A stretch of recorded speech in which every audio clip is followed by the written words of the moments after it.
Hoteela Blossomitti qopho'itteedha. Kana wajjin qabatee artistoonni keenya kanneen buleeyyii ta'anii fi akkasumas warreen ammaan tana lafaa kaanii hawaasa biratti jaalatamaa ta'anii waliin qindooyineeti sagantaa kana kan qopheessine dhageessanii dhufuu keessaniif guddisnee irra deebinee adda magan isiniin jenne jechuudha. Sagantaa keenya kan jalqabnuun wallee feeseetii miti. Himaaniini eeyibamaa guddootiini. Nama sanis afeerree jirra artist Ahmed Ibroshi gara waltajjiidhaatti dargaggeessaa Jamal ana dhaggeeffatamoon isin dhaggeeffata aalii teenya kan nagaan nu bulche nagaan nu haa oolchu kan nagaan nu bulche nagaan nu haa oolchu dargaggeessa akkana bareedee taa'u kana hafiin qabu rabbi nu haa godhu dalagaa ta'e rabbi firii isinitti haa godhu duuba habaqaala nuti habaqaallee bira humne kana dargaggeessi keenya nu boodaan dhufee nu mul'iseeti akka waliin agarru kana asirran nu mul'isanii ija teenyaan agarraa waan kana warra asheeta isaa nyaatu rabbi nu haa godhu firii bira dabree warra waan kana sooratee jiraatu rabbi nu haa godhu akka agarru kanaa miti akka kanarra bareedaa rabbi nu haa fidu akka hunda rabbii qaba akka kanarra bareedaa rabbi nu haa fidu afran qalloo kan ja'amaa ture biyya tana keessatti magaalaan Dirree Dhawaadhaa deeraa aadaa jechuun ni danda'ama magaalaa Dirree Dhawaa keessatti afran qalloo uumamee arraan achirraa ka'ee habaqaalli dhufee ilmaan kana horree ilmaan kun arraan nurraa dhaalanii bakka tanaan nu ganii aboo rabbi firii isinitti haa godhu yaa ilmaan kiyya rabbi firii isinitti haa godhu duuba namni isin harka waa duuba yaadatee hirrifatu gammachuu biraa itti dhagahama warra biyya bulchuu rabbi isin haa godhu warra biyyaa tolu rabbi isin haa godhu tola keessa rabbi na haa agarsiisu yaaboo gammachuma feenaa gammachuu tana rabbi fiixanu haa baasu ammoo baasu rabbi bakka subhaana rabbii kaa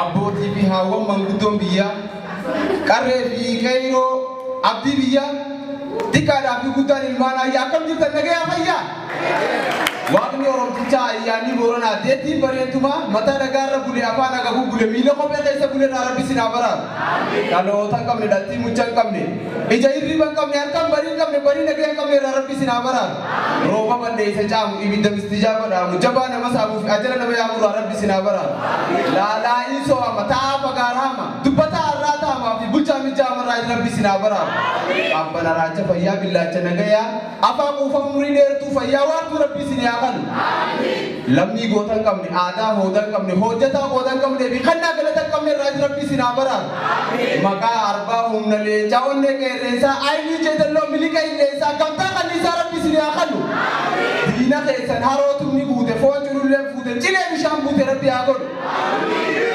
dhiira hunda qaaltu dhalaa sagaggaatu diqaalaa nama dhaaltu irraa rabbi sinaa baraaru bakakkaa rooba keessaa qoree orofa keessaa gufuu karaa keessaatii fi dhibdee garaa keessaa irraa rabbi sinaa baraaru diina keessan ibidda haa dhaamsu ija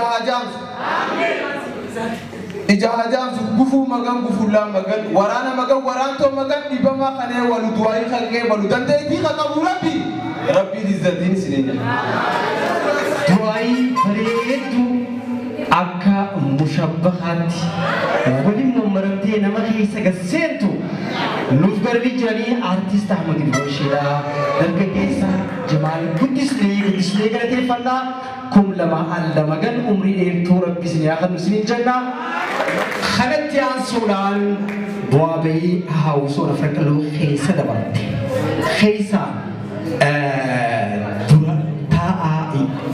durataan jeesa sirriidha durataa Khalifa Muhammad gamana bahuudhaan isaa fi kimoon gabbaanii waan dubbatan qaban mee yaada isaanii afranuu hamilee kannaadha galatooma garuu dursa shamarranii kenna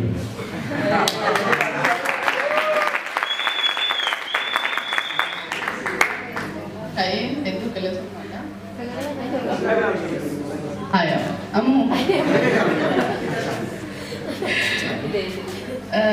duraan dursee ayyaana kana irratti nuuf hirmaachuu keessan hundi keessanuu hedduu galatoomaadha.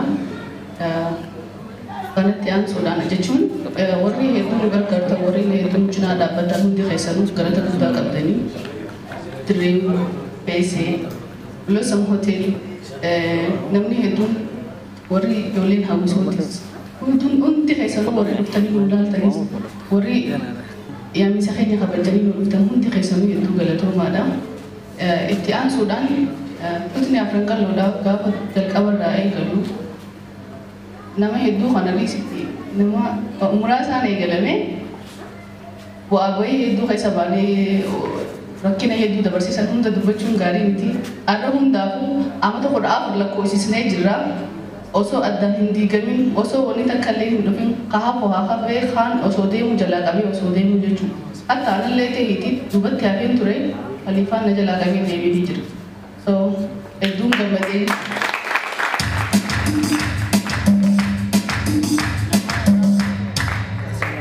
hedduun gammadee kana arguu kiyyaaf anaaf gammachuudha. Namni akka kiyya bu'uun jira amma argeetiin jira.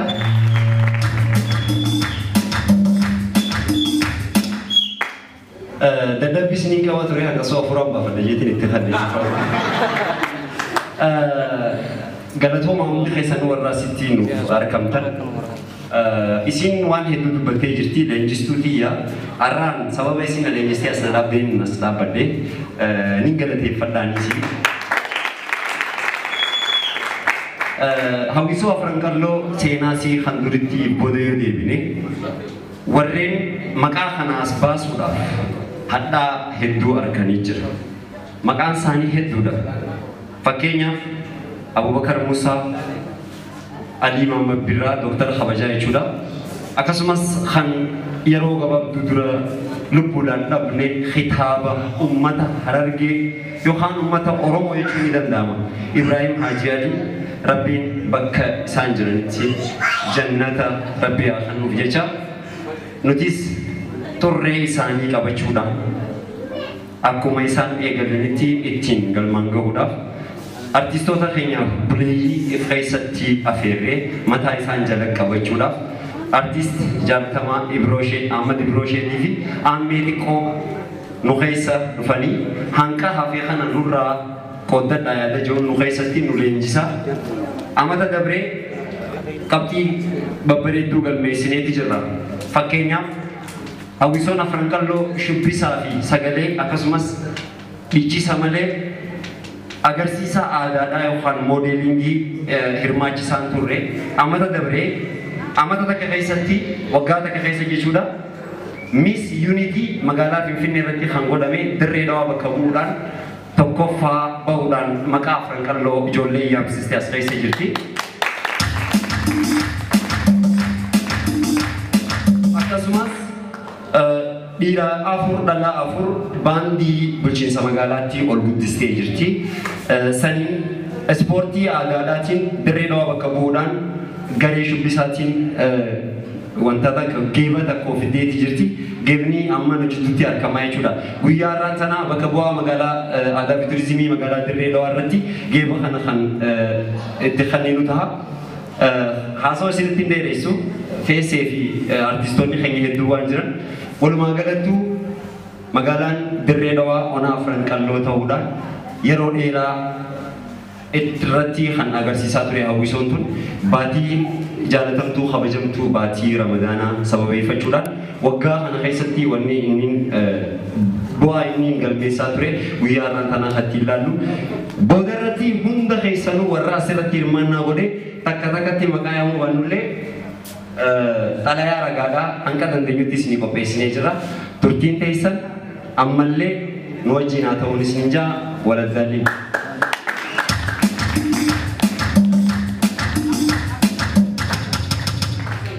Asirratti wanni guddaan dagatamuu hin qabne artistoota keenya warra bara dabre warra kaan waliin turan kan amma dhabnee jira. Kanarratti maatu jira sagantaa dungoo shidaatii jira. Isaa yaadachuudhaaf jechuudha. Kanarratti qonna afeerraa hayyaa artist Haacaaluu Hundeessaa, artist Ibrahim Haji Ali Booruu, artistoota keenya gurguddaa hedduu kan dhabnee jira. isaan sababeeffachuudhaaf sagantaa dungoo shidaati jira. Dungoo nama isinii dhuftee hanga suttuu sirba takkaan isin.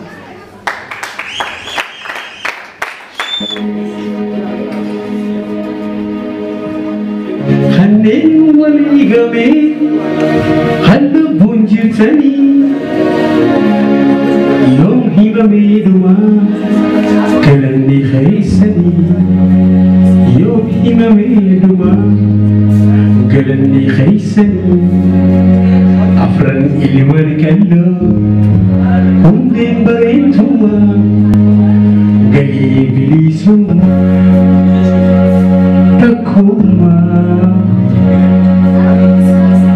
ulfada ammallee hanneen wareegame halluu bunjirtanii yoom himamee dhumaa galanni keessanii yoom himamee dhumaa galanni keessanii afran ilmaan kalloo hundeen bareetumaa galii bilisummaa haroora takkumaa galmeessa hawaasa kan diddaa gabrumaa galmeessa hawaasa kan diddaa gabrumaa galmeessa hawaasa kan diddaa gabrumaa wareegamaa guddaa hafalanii lubbuudhaan hin jirree fi akkasumas kan lubbuudhaan jiranis ittiin yaadannu jennee sirnaa dungoodhaa qabsiisuu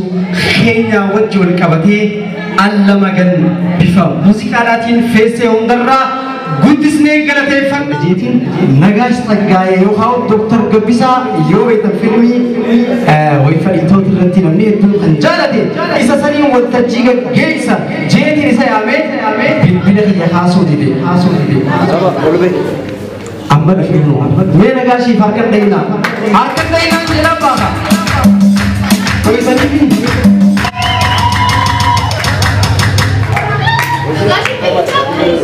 nagaa qabdanii waltajjiin akka waltajjii afaan oromoo oofuu toltuu bariin jirtu akka feetetti bifa feetetti afaaniin na quuqaa xiqqisho afaaniin na jallataa niin wayii birraa eegan jettu akkuma feete kara feeteen haasuu dandeessa afaan oromoodhaaf rakkoon takka hin jirtu jechuudha namni si gaafatus hin jiru jechuudha tabakka biraa waraqaa laalteeti maal naan jaallattaa afaan oromoo akka feetetti oofuu dandeessa jirtuumi sirbii mirqaana fidaami Kesin mirqaana ammaan tanaa kana bifuma kanaan akka itti fufu sirba tokko erginu waltajjii sirba gama keesseetiin akka darba feesee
خيشان كذا موظفين ديمس أبولي إنسان نركبوت أركب رجعت نسيخان أو رجعت والتجين بايه بريتورا نموني هرتونو روغا إساتي أفان كانوا بدي سورا فادا كانوا بدي سورا وهم داو كانوا جتجاج رجعتورا أنيمو خيسافو جولة جل بدي سوران روغا ميديا داتين أكما دريو تتافن لو بدار رجلودي روغا ada wale satatu ada shaboye tanan mo khalifa da fi kimo sweet baye di tani kar-karan do tani fi abada miskin ma biye tanawan tate fi arti buddi surati rakon gara-gara wanjir tu fi male akanam ticha sora na ti fi tala sora na sanitti hotelam gurgutta bin finne khisa lashjani arran tane sai sarakun dan hata tu timo teyatun dikko abenya ni so sponsораtis akmo anjirani fi male dim akkanat shakoye bi amayatin dalagochu atisan kese tuma gogo inaman dufa I'm sorry to say that it namoonni sirba isaatiin taqsiinaa qabachuu barbaadan feesiiftu achi seetanii dhuftan jechuudha sirba amma taphate kana sirba isaatii garuu hamileen itti xiqqaata shakkoodhaa hojjetan. namoonni baay'een sirba feesiidhaa sirboota namaa dalaga abbaa daran bareechee taphachuurraa jaalatanii kan isaatillee hedduu jaalatanii jiran namoonni sirba isaa ispoonsora godhuu barbaadan lakkoofsa isaa akkuma asirratti agartan kana bilbila sirba takkaanaa ispoonsora si godhaa feesee jaanii sirba bareedaa qaba isiniif hojjetaa jechuudha. kanatti aansuudhaan weellistoonni keenya hedduu jira. ammas nama jabaa takkaa jira kaniin maqaa isaa dura yaamuu qabu. Inirraan fannee booda yaama jeeti. Mee sapheen eessa jira? Ana jira. Mee sapheedhaaf hamilee kennaadhaaf. Keessattuu dirreedhaa keessaa yeroo baay'ee sirboonni hoggaa taphatamu sirboota dirreedhaa shurufkaa'u hedduun ni taphatamu. Sapheen eega dhufee booda immoo sirboota Oromiyaa shurufkaa'ullee akka gaariitti ittidoo eegalee jira. Sirboota naannoo biraatis jechuu fi jabeete. Kanaafuu sapheedhaafis meequu takka hamilee dhawaadhaaf. Jechuudhaan sapheen asirra dhufee sirba maaltu hallayyaa nuru fajjate alagaana laguma maaltu alagaana fira jedhe obbortaa ormi namaa baatu yoo abbaanuu baadhate malee roorroo ormarraa dhufte reerroo dhumarraa dhufte maaltu namaanoo abbaadhuu wata malee maaloo biyya ormaa dhaquun nama dhibu galuun nama dhiba biyya ofii yagaan isa argu aduun nama darbu jalana caamsaa dhuftamoo birraa yaa saffilee koo saayinoo bori caamsaa sin dhufnu birraa caamsaa sin dhufnu birraa hin dhufnu kanoo nutti bitanii kanoo nutti bitanii kanoo nutti bitanii furdannaan albeedhaan nu bitanii jabbiloota koo yaa jabbiloota odaa jalaa kan nama nyaatu nu keessa jira. Jabbiloota koo yaa jabbiloota odaa jala kan nama nyaatu nu keessa jira. Fudhi samba.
Sirba Dr. Artist Ali Birra nin deema reefu Jamaal jee isin jechuu deemti.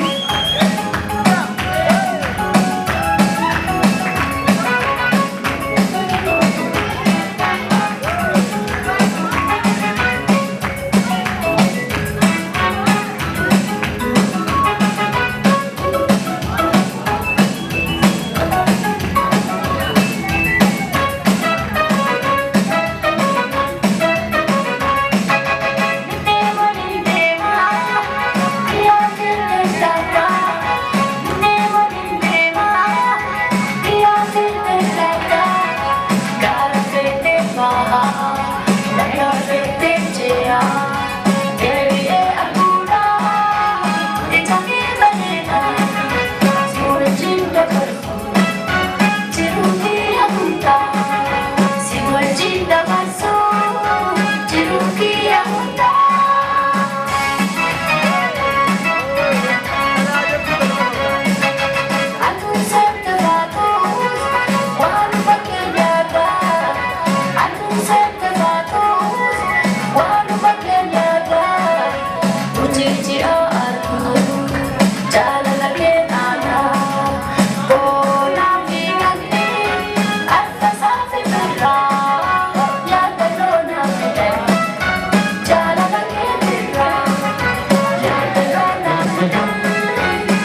Thank you.